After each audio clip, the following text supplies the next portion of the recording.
everyone, it's Hannah. Here we're reading Lions at Lunchtime, number 11 in the Magic Tree House series, and we're reading chapter 2 today.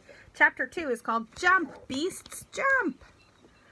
Bright light flooded the treehouse again. A rustling sound came from outside the window. Annie peeked out and laughed. "Hey there," she said. Jack looked out too. A giraffe was eating leaves off the tree. It had a sweet, goofy face. Jack peered at the world beyond the giraffe. He couldn't believe his eyes.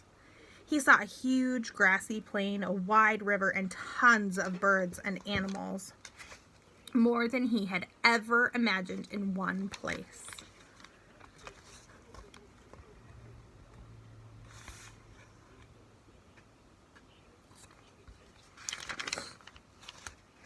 Giraffes and zebras were on the side of the river where Jack and Annie were.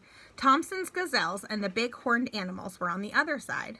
"Where are the lions?" asked Jack. "I don't know," said Annie. "Do you think it's always this crowded?" "Let's find out," said Jack. He picked up the book on Africa and looked at the picture of the animals. He read aloud.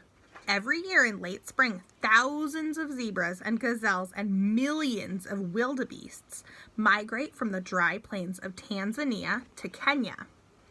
"What's migrate mean?" said Annie. Jack pushed his glasses into place. "It means they go someplace else for part of the year, like birds going south for the winter." "Oh, right," said Annie.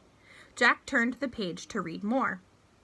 "Before they are safe in Kenya, the animals must first cross the Mara River. Zebras go first, then the wildebeests. The tiny gazelles swim last." "Oh," said Annie. "What's wrong?" said Jack. "Poor beasts." She looked out the window. "They seem afraid." On the far side of the river, the horned animals were standing at the edge of the steep bank of the river. They stared down nervously at the rushing water. "Jump, beasts, jump!" Annie shouted. "Don't be silly, they can't hear you," said Jack. He studied the broad plain. "I wonder where the lions are," he said. "I don't know, but I have to go," said Annie. "Go where?" said Jack. "To the river to help them," she said. "Help who?" said Jack.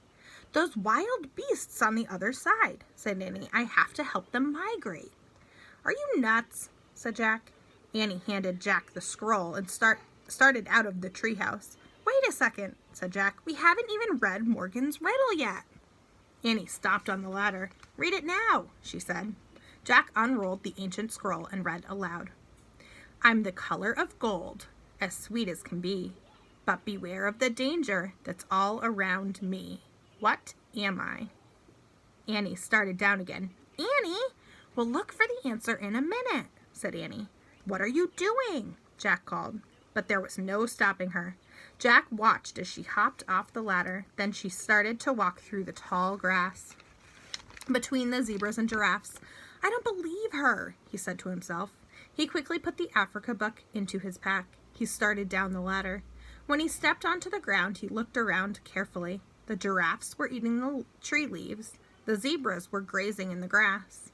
Tons of birds flapped overhead. "This is okay," he thought.